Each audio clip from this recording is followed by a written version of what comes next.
I've got a lot of questions from a lot of you, which is a good thing. So here are my answers.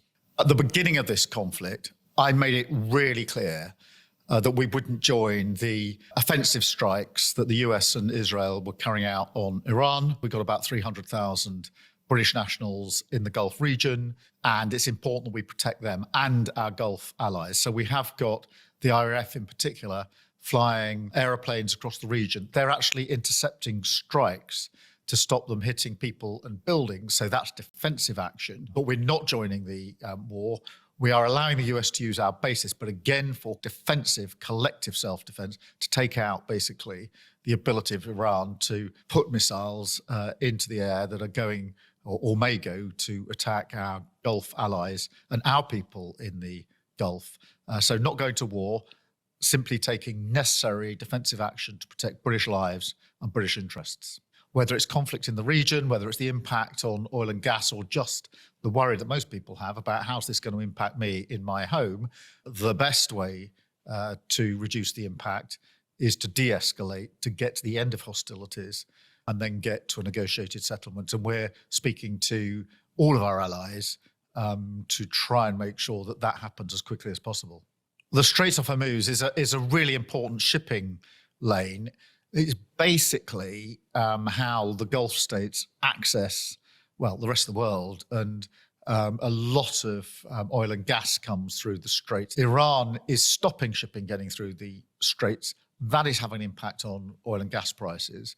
We need to get the Straits back open as quickly as possible. We've been talking, particularly in recent days, to our allies about this, the US, European partners, to Gulf states. I'm not going to pretend it's easy to do this, but it is really important that we do it because whilst the Straits are not in full operation, the price of oil and gas goes up. And I know that then affects everybody at home. Although I do just want to say this to reassure people. In the United Kingdom, for households, we cut energy bills about £117 averagely for households. And we are going to cap that. We are capping that to the end of June. So I know people are worried. But just on household energy bills, be assured that in 3 weeks' time, they're actually going to be cut and then capped for 3 months. In the meantime, we will do everything we can to de-escalate the situation in the Gulf, because that is the best way to deal with the impact on the cost of living. We've got a number of military bases in the Middle East. They've been targeted by Iran. So in order to protect them, we had already pre-deployed anti-drone capability, radar capability. We already had our planes there, RAF pilots. We put more of those into the region. And from about an hour or two after the conflict started, they've been working 24/7 in the skies, taking out the incoming strikes from Iran, which is protecting our bases and our people in those bases. I'm really conscious that whatever's going on in the world, for most people, the issue they're most concerned about is the cost of living. Can I make ends meet? Can I pay my bills? Are my bills going to go up? And there's a real sense of worry about that. Now, I get that because when I was growing up, we didn't have enough money to pay our bills. And therefore, we literally had to sit around our kitchen table discussing how we would cope. So I know that anxiety feels like it's sort of knot in the stomach when you know you can't pay the bills. That's why this government has said that dealing with cost of living is the number one priority. We have decided at the last budget to take money off energy bills. On average, for households, about £117. It'll vary a bit, but that's the average. Now, in 3 weeks' time, that decision goes into action, and therefore energy bills will come down, household energy bills, and then we will cap them for 3 months at the end of June. Whatever happens in the conflict, that will be the situation. I know that some people, particularly in rural communities and in Northern Ireland, use oil for their heating, and that's why today I've announced some support for those that are using oil because their prices will have gone up. I'm also saying, by the way, too many stories of deliveries being cancelled and then prices going up when the new appointment is made. We've got to stop any sense of people being ripped off, but we are putting that support in. And we'll look at what else we can do. Fuel duty for those that are driving is frozen through till September. In an uncertain world, those are certainties. Those are some of the things we're doing in relation to the cost of living. No, the UK is not going to war with Iran. I've got a lot of questions from a lot of you, which is a good thing. So here are my answers.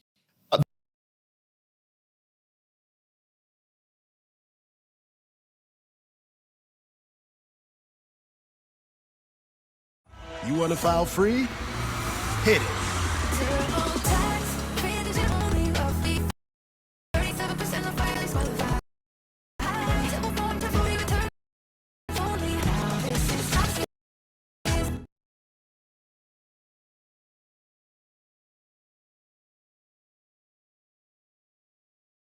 Lose 45 pounds to become unrecognizable by summer. On Monday, March 16th, we're starting chair Tai Chi flow for beginners. Disappear for a month. On Monday, we're starting the chair Tai Chi challenge for men over 50. Just 7 minutes a day to boost your senior energy. Get your printable guide now. I was laughing at my dad doing chair Tai Chi until I saw him after a couple of weeks.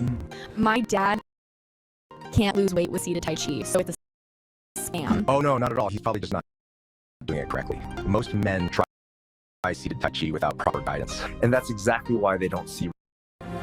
Good evening, everyone, and thank you for joining us this Saturday. We begin with breaking news in the war in Iran, now entering its third week. Hundreds have been killed, millions displaced, billions of dollars spent, the war expanding across the region. The U.S. military says 13 service members have been killed. Tonight, President Trump renewed calls for countries that rely on oil flowing through the Strait of Hormuz to send warships to secure the shipping route. The strategic waterway now largely blocked for oil exports. CBS's Charlie D'Agata is in Tel Aviv and leads us off tonight. Charlie, good evening. Good evening, Jerika. Tonight, President Trump is calling on countries from the UK and France, South Korea and Japan, even China, to help keep open the Strait of Hormuz, that vital shipping lane, as Iran tries to strangle the flow of oil from this region. Thick black plumes of smoke rose into the sky above the United Arab Emirates, the major oil port of Fujairah, in flames as the Gulf states bear the brunt of a war they didn't start. President Trump said a U.S. bombing raid totally obliterated military targets on Iran's Karg Island, a key oil facility, while leaving its energy infrastructure untouched. Iran, in turn, threatened to target U.S.-linked regional oil facilities.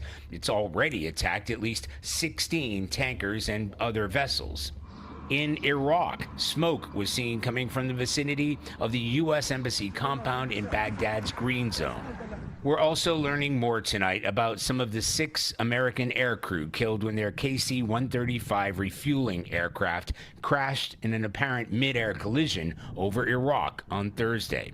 Tech Sergeant Tyler Simmons, 28, of Columbus, was one of 3 Ohio Air National Guard members to have died, according to his family.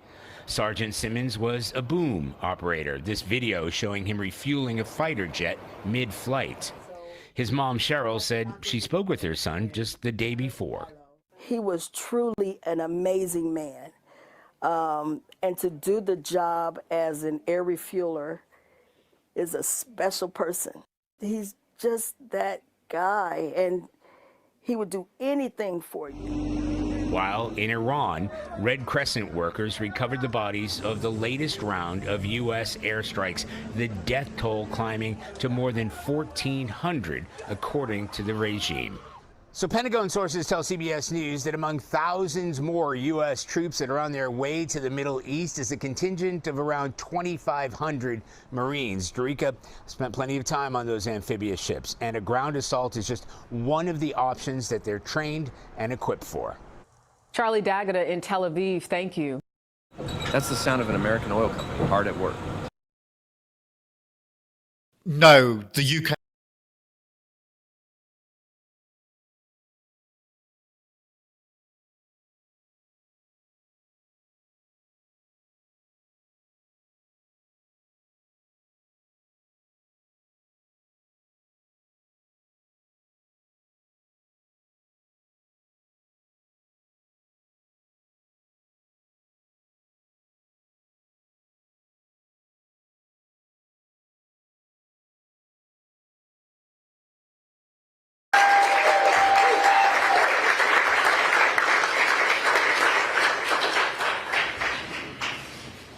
Good morning, everyone.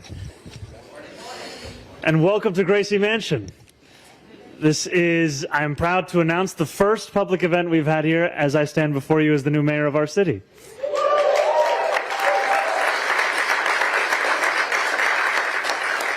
So before I begin, I would like to acknowledge a few members of our administration. We have our first deputy mayor, Dean Fuleihan, is here with us. We have Ali Najmi, the chair of the Mayor's Advisory Committee on the Judiciary.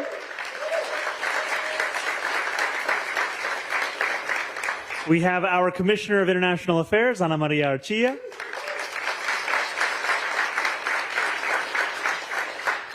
We have with us City Councilwoman Virginia Maloney. And our esteemed former Congresswoman Carolyn Maloney. We have our former council member, Danny Drum.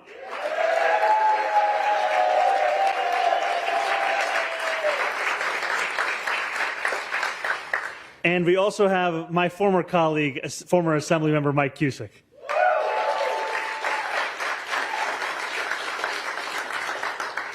It is truly such a pleasure to mark this holiday with each of you. And it is such a privilege to be joined by a leader who I know we all, as well as millions more in Ireland and countless others across the world, have looked to for leadership and for wisdom, who has made solidarity into a living, breathing thing. Please join me in a round of applause for former President Mary Robinson.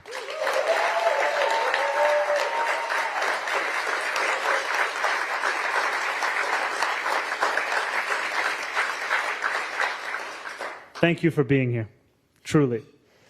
As we celebrate St. Patrick's Day, I return to the words of the Apostle of Ireland himself, a man who arrived in Ireland in captivity. In the 5th century, in what we now know as Ireland, a British warlord named Caradocus had laid waste to the countryside. St. Patrick implored the soldiers responsible to stop. Overcome by grief, he wrote, "All I can do is what is written. Weep with those who weep." To weep with those who weep is no small act. It is a choice, one that often requires sacrifice, a subjugation of the self, a material exertion. I can think of no better way to describe President Robinson's leadership, the solidarity the people of Ireland have shown with the downtrodden and the forgotten, and the legacy of Irish New Yorkers. I want to begin with President Robinson, the first woman to serve as President of Ireland. There is a weight that comes with being first, a weight of expectation, a weight of blazing a path without precedent, a weight of symbolism, which can so often become all-encompassing. And yet President Robinson's legacy is far more than simply a symbolic one. It is a legacy of action. It is a legacy of justice. It is a legacy of measurable, lasting change. I think of the humanity President Robinson extended towards the LGBTQIA+ community when she decriminalized homosexuality in Ireland.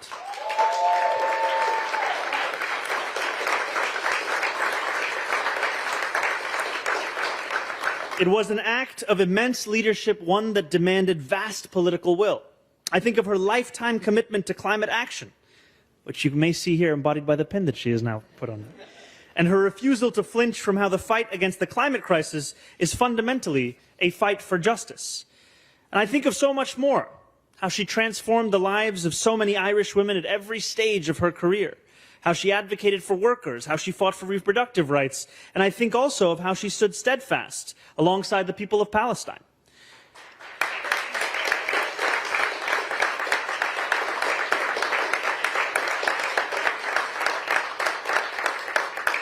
I say this as over the past few years, as we've witnessed a genocide unfold before our eyes, there has been deafening silence from so many. For those who have long cared about universal human rights and the extension of them to Palestinians, silence, however, is nothing new, for Palestinians are so often left to weep alone. Yet former President Robinson has never been silent. Not when she was president, not when she was High Commissioner for Human Rights, and not in the decades since. As she once said, commemoration is a moral act. Her solidarity is many things: unwavering, sincere, and chief among them, Irish. Irish solidarity is no coincidence. Who can better understand those who weep than those who have been made to weep for so long? The story of the Irish, both in Ireland and in New York City, is at one time a story of oppression, of subjugation, and of discrimination. As we know, it was on Irish soil that the British Empire developed their colonial project. So much of the exploitation later imposed elsewhere across the world was first honed in the plantations of Ireland. And yet when I think of the Irish, I do not think first of oppression. I think of resistance. I think of unity. I think of corned beef and 96-minute Troy Parrott goals and the Pogues' fairy tale of New York. Above all, I think of that solidarity. When Irish immigrants arrived in New York City, they were so often barred from employment and from housing. Signs plastered across storefronts read, "Help wanted, no Irish need apply." And yet while Irish New Yorkers were, in the poetry of Evan Boland, long suffering in the bruise-colored dusk of the New World, they did not grow discouraged. They banded together. They organized. They formed labor movements that endure to this day. It was Irish hands that helped to build so much of the city that we recognize today. The skyscrapers that pierce clouds, the tunnels carved through bedrock.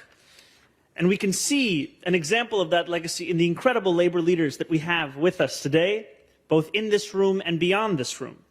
And as we celebrate St. Patrick's Day together, and as I belatedly acknowledge our State Senator Brian Kavanagh as well,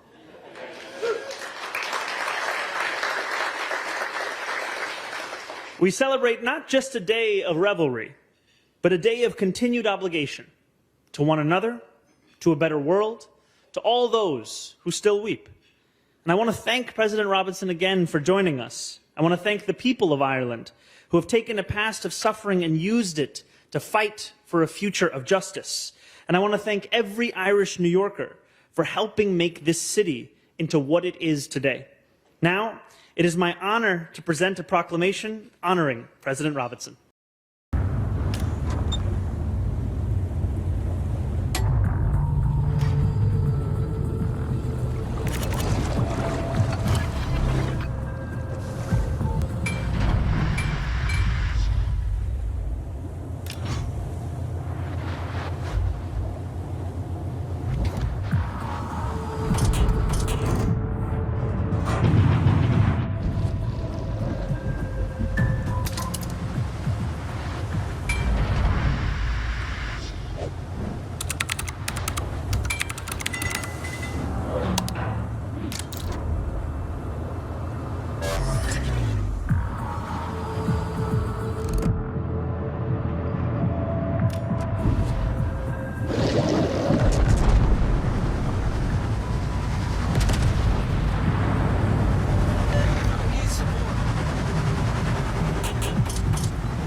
Start. We've destroyed an enemy battleship.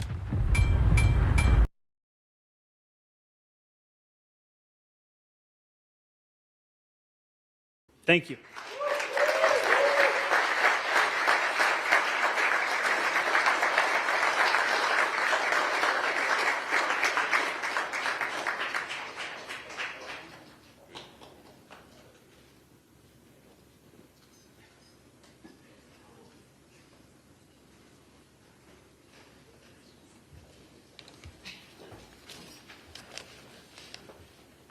Thank you, Mayor Mandani, for your warm words, your generous welcome, and this proclamation, which I will treasure, and also for all you do in public service.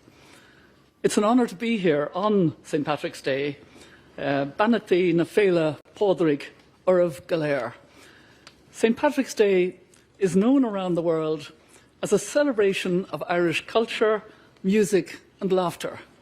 And yes, the Irish know how to celebrate, but we also know how to hold joy in one hand and sorrow in the other.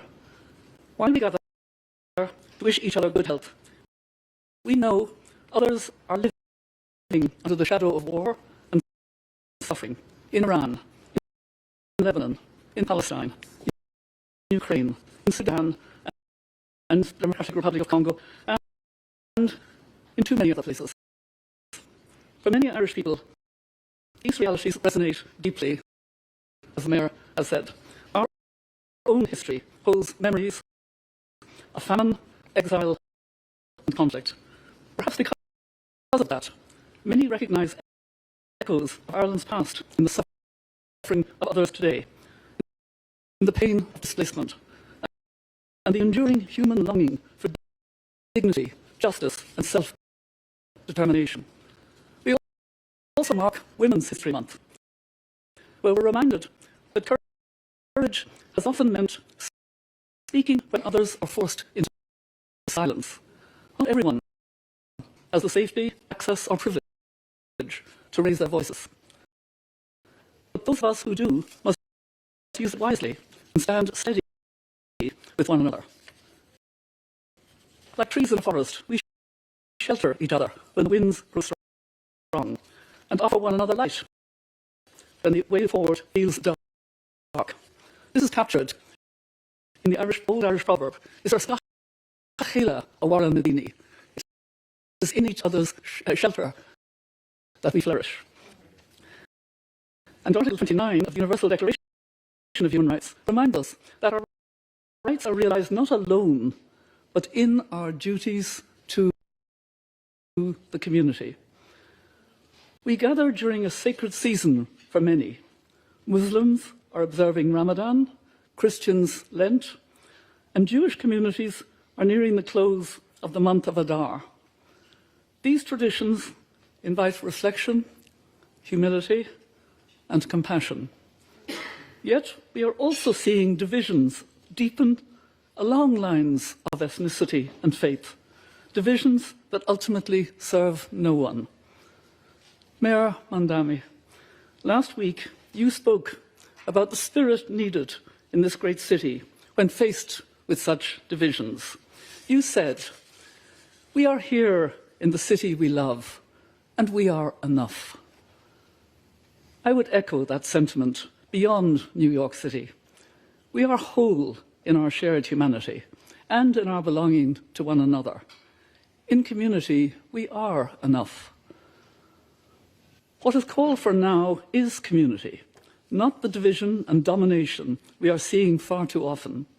What is needed instead is the deeper moral courage to stand on the side of peace, defend human dignity, and resolutely refuse despair.